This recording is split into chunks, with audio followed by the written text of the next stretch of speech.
الحمد للہ وحدہ لا شریک لہ والصلاة والسلام علی من لا نبی بعد وعلی آلہ واصحابہ الذین اوفوا عہدہ اما بعد۔ محرم الحرام شروع ہو گیا ہے۔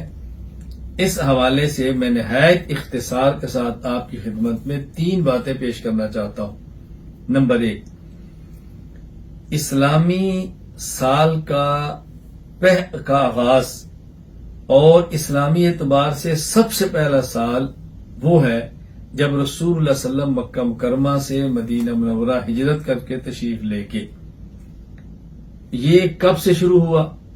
حضرت عمر رضی اللہ تعالیٰ عنہ کے دور خلافت میں حضرت عمر رضی اللہ تعالیٰ عنہ نے صحابہ کرام سے مشورہ کیا کہ ہم سب سے پہلا اسلامی سال کون سا رکھیں اور ہم کہاں سے اپنے اسلامی سال کی تاریخ کا آغاز کریں۔ ایک رائے کہ رسول اکرم صلی اللہ علیہ وسلم کی جو ولادت کا سال ہے اس کو پہلا سال قرار دیں۔ ایک رائے رسول اللہ صلی اللہ علیہ وسلم نے اعلان نبوت فرمائے بعثت نبی، اس کو پہلا سال قرار دیں۔ ایک رائے رسول اللہ صلی اللہ علیہ وسلم مکہ مکرمہ سے مدینہ منورہ ہجرت کر کے تشریف لے گئے، اس سال کو پہلا سال بنا دیا جائے۔ ایک رائے جب رسول اکرم صلی اللہ علیہ وسلم دنیا سے گئے ہیں اس سال کو پہلا سال قرار دے دیا جائے۔ حضرت علی رضی اللہ تعالیٰ عنہ اور دیگر بعض صحابہ کرام کی رائے یہ تھی کہ ہجرت کے سال کو پہلا سال قرار دیں، لہذا اسی رائے کے مطابق حضرت عمر رضی اللہ تعالیٰ نے فیصلہ فرمایا اور ہجرت سے اسلامی تاریخ کا باقاعدہ آغاز کر دیا گیا۔ تو گویا حضرت علی کا مشورہ ہے اور حضرت عمر کا فیصلہ ہے کہ یہ سال ہجرت کے اعتبار سے اسلامی سال شمار کیے جائیں گے۔ پھر یہ مشورہ ہوا کہ اسلامی سال کا پہلا مہینہ کون سا ہو۔ حضرت عثمان غنی رضی اللہ تعالیٰ نے رائے دی کہ پہلا مہینہ محرم کا ہونا چاہیے۔ ایک اس وجہ سے کہ عرب کے اندر دستور یہ ہے، بلا ضرورت اس کو بدلنے کی ضرورت نہیں ہے۔ نمبر 2، حج کے بعد لوگ واپس آ جاتے ہیں اور محرم الحرام سے زندگی کا آغاز ہو جاتا ہے تو بہتر ہے۔ تو یہی طے کر دیا گیا کہ اسلامی سال کا پہلا مہینہ محرم کا ہوگا۔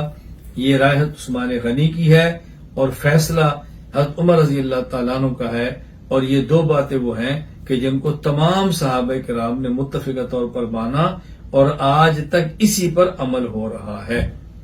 دوسری بات، باقاعدہ سال کے آغاز پر مبارکباد دینا اور یہ سال کے آغاز پر دعاؤں کی درخواست کرنا اور اسی خاص دن میں دعا کی درخواست کرنا یا اس خاص دن میں سال کی مبارکباد دینا، اس کو دین سمجھنا یہ مناسب نہیں ہے۔ یہ کہیں بھی شریعت مطہرہ سے ثابت نہیں، اور جو چیز شریعت سے ثابت نہ ہو اس کو شریعت بنا کر پیش کرنا یہ مسلمان کی شان کے لائق نہیں۔